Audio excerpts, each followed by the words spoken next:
Good morning, gentlemen, and young men and boys. Now, I've been given the responsibility to speak to you men and boys today about the subject of work. I think it would be fair to say that most men today think that work is a drudgery. I hear this fact repeated quite frequently. Everybody's working for the weekend because work is boring, right? And it's full of drudgery. But when the weekend comes, then men can do whatever they want. Then they're free to live as they've always wanted to. But then Monday comes again, and again, and again. Monday always comes, doesn't it? And it breaks up that cycle of escape from work to play and then back to work again. To such men, work is monotonous and routine. They just want to forget about it when they come home, if they can forget about it. Does that sound familiar to you? Many today are in that boat. They're just doing what the next guy's doing. Why do they work? They work to pay the bills. And rising above that thinking is very difficult. A lot of men have hit a ceiling with the way that they work. Now, I believe that man has a natural instinct to build things and work, much as women have a natural instinct to nurture and care for children. Many men do want to work, but they also want freedom and enjoyment. And in their minds, those two things are polar opposite, okay? Work on the one hand, freedom and enjoyment, those things don't go together. But is that true? Are work on the one hand and freedom and enjoyment polar opposites? I would say no. I'm going to argue that work, if understood correctly, if understood biblically, is not incompatible with freedom and enjoyment. Now, I remember hearing somewhere, reading somewhere that one of the differences between boys and men is boys complain about stuff, but men don't complain, they fix things, real men. Today we're going to learn about how to think and act like men, not boys. So let's act like men and figure out how to fix this problem, okay? Now, some men's minds might go to some self-help guru on work. My mind goes just as naturally to the scriptures. And I can just say that the scriptures provide us with all answers for life and godliness. So let's go to the book of Genesis, the first book of the Bible. Genesis is where we discover the biblical basis for all of life. Genesis shows us where it all started. Now, some questions that come immediately to my mind as I approach the book of Genesis are, first, what does Genesis have to say about why we work? And second, what does Genesis say about what is work? So my goal in this very brief lecture will be to speak to you about the origin of work and then to give some practical advice from lessons that I've learned. What I want you to consider is, when exactly did work begin on this planet that we call Earth, okay? I think the best way to do this is let's get down to the bottom of the matter, okay? And Genesis takes us there. Genesis takes us right to the beginning. So who was the first worker? Why did he work rather than play? Now, in Genesis, we actually find that the first worker is the triune God.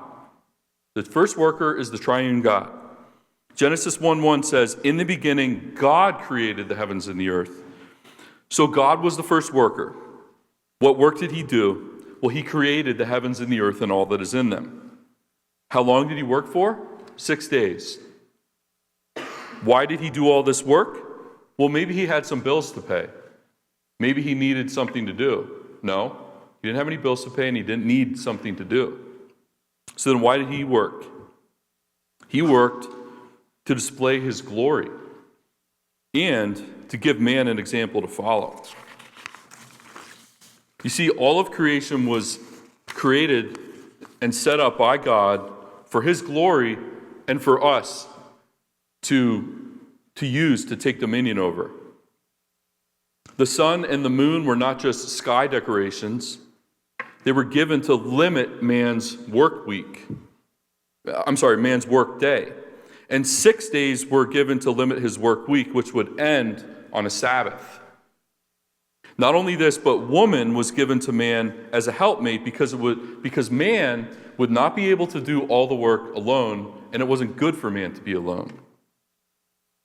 So what we see in Genesis is the manifold wisdom of God on display, not only in creating the heavens and the earth and everything that is in them, but in creating a structure, in creating guidelines, in creating rules for workers. Okay? So going back to the question of why we work, we find that we work because God created us to work. Man was created in God's image, and so in order to reflect that image, we imitate God. Working is imitating God. It's not an exact imitation because God created ex nihilo. He created out of nothing. Well, we can't do that. We can only use pre-existing materials to make things. So why do we work? We work because God worked in the beginning and created us in His image, so we imitate Him. We work because He worked. Next, what work did God give man to do? What work did He do? His work was to tend a garden, but also to take dominion over all creation with the help of His wife, and to be fruitful and multiply. Now, how much freedom was given to the first man? How much freedom did he have? He had all the freedom in the world to work, didn't he? With the exception of one prohibition, okay? That was the only restriction.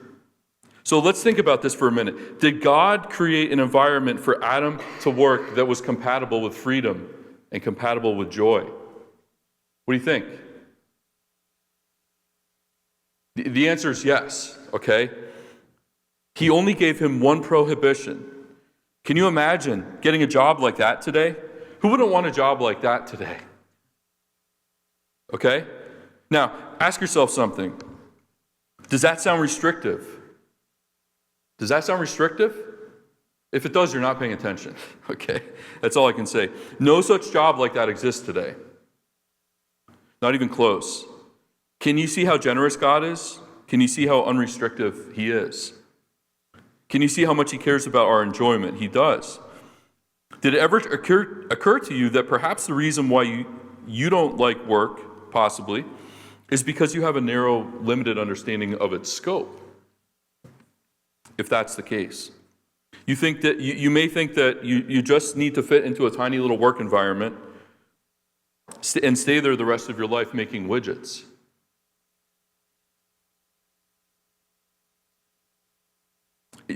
So your job, instead of taking dominion over the whole world, is being dominated by it.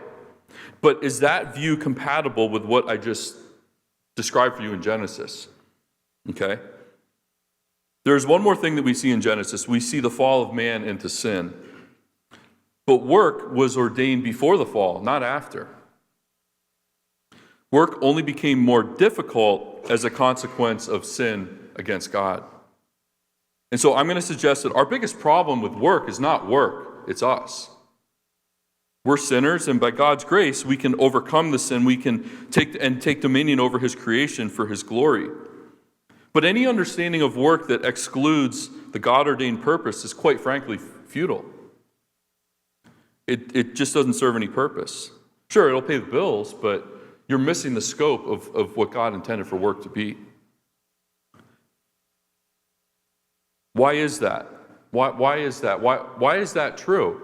Well, it's true because this is God's world. And He's the creator, and He's also the lawgiver. He makes the rules. So we either submit to that or we don't. Like God's rules are like flint. God's ways, what He has set up, the fact that He is in charge is the flint, and we either submit to that or we get ruined. So that's the biblical foundation that I want to lay for you, and it's very basic, okay?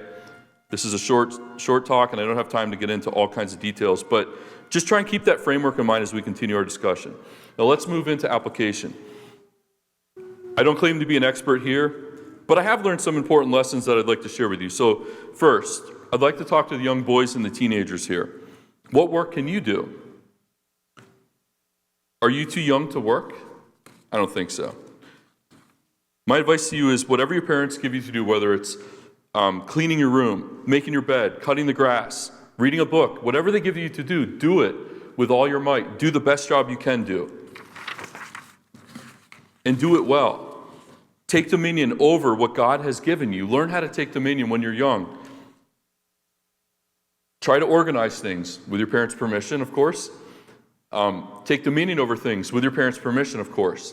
But you're learning how to take dominion. You're learning how to fulfill the cultural mandate. When you cut the grass, why are you cutting the grass? Just so it doesn't get high? Well, that's part of it. But the other reason why you're cutting the grass is so the forest doesn't come into your yard. You ever think about that? Have you seen some of these fields out here? Do you know that they used to be forests? They were forests before someone said, you know what, I want to plant acres and acres of cornfield. And they had to cut all the trees down, okay? That required work. That required taking dominion. Let all things be done decently and in order. You know, you may not be ready for power tools, but you can use a hammer and nails. You can use a screwdriver. And some of you might be ready for power tools. But you learn how to fix things. Learn how to work. Be faithful in the small things, and it won't be long before you are entrusted with bigger things. The small things are hugely important. Okay, so whatever your parents give you to do it really well.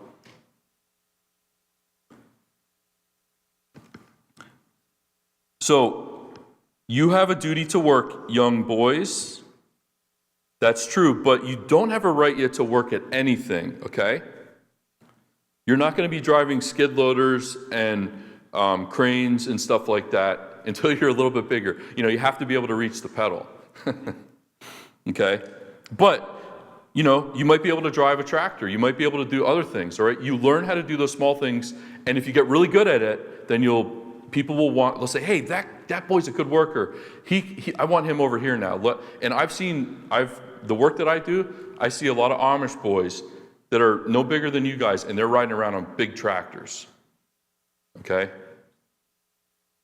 They also don't have education past like 8th grade, but they, you know, and that's not an insult to them. It's just that they put them right to work. They go from 8th grade, boom, they're working. Okay. One last thing for the young boys. God created us men to want to compete, to want to fight, we have that urge, we want to dominate, okay? That's not a bad thing. Don't be ashamed of that. Use that for God's glory. Use that. Strive to be the best in what you do. King Solomon said that, do you see a person skilled in his work? He will stand before kings. Okay? So that is what's going to happen. If you are really good at your work, your reputation is going to go ahead of you. They're going to say, hey, I know the guy who's the best doctor, who's the best carpenter, who's whatever. And people are going to be calling for you. You won't be able to meet all those needs. Okay, what about the young men here who are looking for work? What should you do? Well, what do you want to do? What do you want to do? What are you good at? This really isn't rocket science. God has given you all talents and abilities. Some of you guys are already settled. You already have jobs. You already know where you're, what you should be doing. But God has given each one of you different talents and abilities. Do you know what they are? Are you developing those, okay? You should have at least some sort of clue here. The younger boys, maybe not so much. But are you good at building things? Then look at one of the trades. Are you good at computers? Are you good at the arts? Does your family already have a business? Can you learn that? Some men are really good at working with their hands. Others are good at working with their heads. Some are good at working with both. And you need to, with the help of your father or a trusted mentor, find out what you're good at doing and pursue that. I would like to recommend that you consider picking a durable trade. Okay, I have a book here. It's called Durable Trades. There are 62 different durable trades here that have stood the test of time. It's a very good resource for that. Durable trades have stood the test of time and will prove invaluable as a source of income for you and your family. A word about college. I would not recommend you going to college unless you're going to be a doctor, a lawyer, or a businessman, or some other lucrative profession. Why? Because those jobs will provide enough money to pay off the loans rather quickly, whereas many other college degrees leave you in debt for a long time. It's the same as a mortgage payment. Okay? Listen to this. 80% of college students don't even use their degrees. Okay? Something's wrong there. Something's wrong. Here's something to consider. When it comes to work, men fall into one of two categories. They're either a wage slave or they are an owner with productive property. A wage slave has limited skills and abilities. He can only use those skills at his job or for the company he works for. He's often confined to a building. However, if you go the route of a skilled worker, if you pick a durable trade, you will have far more freedom of movement and far more opportunities to develop your skills. Okay, and to wrap up. Yeah. So, my final word to you about work. We work because we're created in God's image to work. That's why we work. Work is connected to Sabbath rest, and it's also connected to marriage. Because we are creatures, after all, and we are limited in our abilities. That's why we have to work, and that's why we need help. That's why we need a helpmate. Work involves taking dominion, which means it requires a certain amount of effort and strength. If you're going to cut a tree down, you got to apply strength. If you're going to do any kind of work that's God glorifying, it's going to require effort. God gave you muscles not just to look handsome, but to work hard for Him. God gave you a brain not just to show off, but to think and do great things for Him. Work is taking dominion over God's creation for His glory, for from Him and to Him and through Him are all things.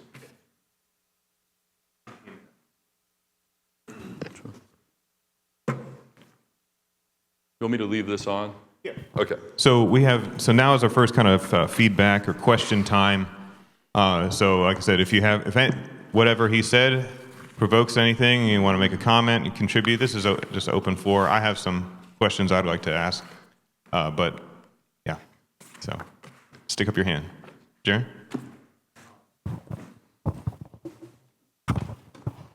I was just curious about what you said about college. I kind of agree in general, but I went to business school. You went to what? I went to business school. Okay. And I work as a software engineer, so I feel like I wasted like $100,000 just going to college. And in hindsight, being 2020, I'm just like, should a young man even go into business school unless he has capital? I mean, not necessarily financial capital, at least like Christian character. I don't know if I had that going to college. Mm-hmm. So I mean, would you recommend? Yes. Would you even recommend business school anymore? Well, I don't know a whole lot about business school. I mean, I can't speak like as an expert in that area, but I will say, well, I'll say two things. I'll say one, Man of the House, C.R. Wiley, talks about that. And it's very good. It's very helpful. I think one of the things that he mentions in that book, Andrew has some extra copies here. We're going to give away a bunch of resources after lunch, and probably almost everybody will leave here with something, I think. So, we have a lot of good stuff to give away, so including durable trades. So. Yep. Okay. Thank you, Andrew. But one of the things that, if I recall, C.R. Wiley talks about in his book, Jaron, is you have to have a good plan. There's different ways to start a business. You can do it you can do it without a lot of capital. You can start one thing that I've learned, because I've been trying to start a small business, but you don't just jump ship. You start with, if you're working a job, I'm technically kind of still a wage slave, and with the extra time that I have, because I don't work 80 hours a week, I work 50.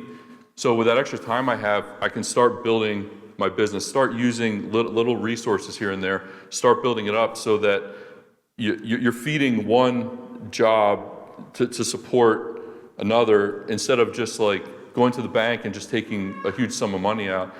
I'm not saying that that's wrong necessarily. If you have a really good business plan and the bank likes it and you're really motivated, you could probably do something like that. But then you're indebted to the bank. I think if you work hard, again, this is a talk about work. If you work really hard and think really hard and are patient and take your time, you can avoid that debt, avoid that route. Maybe not 100%. You might have to maybe borrow money from a family member. I talked with a guy just last week. He was working for a big construction company, but now he works for himself. He does real estate.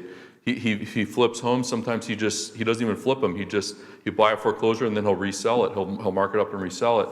And he found an investor. He said, I can give you like 10% interest or something on these sales of profit, and so he has a steady line of income. I don't know who his buddy is, but I think he must be some wealthy guy. And I mean, those types of things can present themselves if you. Was that helpful? I think Rory wrote this book and Chris Wiley's book, I found them much more helpful than What I actually got in business school. Maybe that's because I didn't go to like Ivy League or something. I couldn't afford that. Yeah. I feel like had my parents been rich and had I had a whole bunch of capital, so I could actually go spend time in school, Right. maybe it would have turned out differently. But to me, it just seemed like I was working full time. I was going to school. I'm like, what the heck I did? Yeah. Like, I just wasted all those years for nothing. Well, So you might be still right. I'm sure, Jaron, though, you learned some valuable things in school. I mean, you can't say it was a complete waste, but maybe a lot of things that you shouldn't be doing. And we'll talk about education particularly because that's the next kind of topic there. Okay. So I got a quick comment and then a question after that. So my comment is, this talk makes me think of specifically Patrick Lencioni's book, The 6 Types of Working Genius. And my wife and I just did this assessment, and we went through it just to figure out, and I think it's helpful, no matter whether it be that assessment or any assessment, that you can learn more about yourself and others and God. Those things are helpful. But along with that book and that assessment, there's also another book called The Ideal Team Player. And he talks about when we get into our jobs, we want to be the ideal team player, in that we want to be hungry, humble, and smart. And when he says smart, he means people smart. And so I just want to ask you simply, I don't know how long you've been in the workforce, but what have you learned during your time in the work environment, and what has God convicted you of, and where have you gone to in Scripture to really grow and mature as an ideal team player in the workforce? Oh, 3 questions.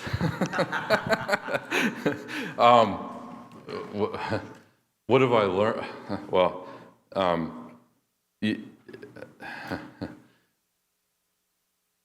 I think to what have I learned? To nothing is insignificant. What the last job I had before the one I'm on at now. So right now I'm a garage door installer. And I have a ton of responsibility. It's way more. It's much more like almost like a subcontract work. But before that, I was at a steel mill for 10 years. And when I got there, I just said, whatever like job you give me, I'm going to do it. I don't care what it is. And they quickly pushed me into like 7 different. Within 2 years, I was trained on seven different jobs. And I didn't complain. I just did whatever. And they were actually, my manager talked with me shortly after. He said, talk to me about becoming a supervisor. I didn't do that because I didn't want to be one of those people. It wasn't a good. It wasn't a good movement into middle management. I like working with my hands. So I think just and again, I was working in a godless environment. So like being convicted of like just just going to work, like praying, like asking God to help me to be a testimony, help me to not be ashamed of Christ, help me not to be ashamed of the gospel, and witnessing to people. And people knew that I was a Christian at work. I think that's really important, and also doing a good job at work. Like, I'm a Christian, but I can do whatever. I mean, there were some other guys that were Christians there, and well, they didn't have very good testimonies.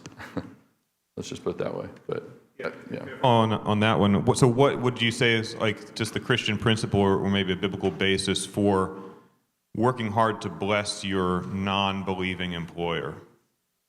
Since you were, a lot of people just find themselves not working for a Christian.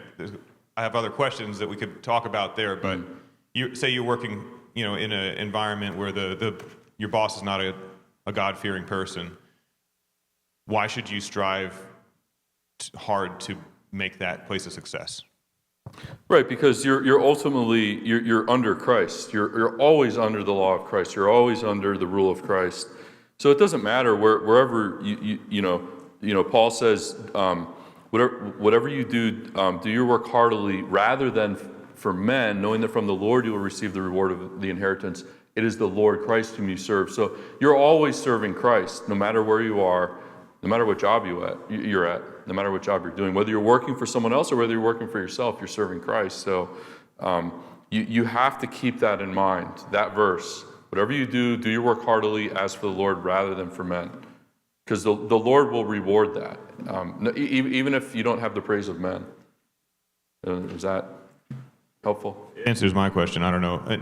I should also say, guys, if you didn't receive a 3x5 card, it was one not handed to you. There's some in the back, and in the very back, as you go down the steps, there's a box. It's just a regular offering box. But when we do a Q&A panel at the end, please submit some questions in writing for the panel to interact with. So if you think of anything, just jot it down in your notes. If you don't have a 3x5 card now, you can get one. You can submit more than one, and we'll kind of just see what we can answer when the panel comes up. So there will be more opportunity to talk to Ethan and others. I have another question here, Ethan. Yes.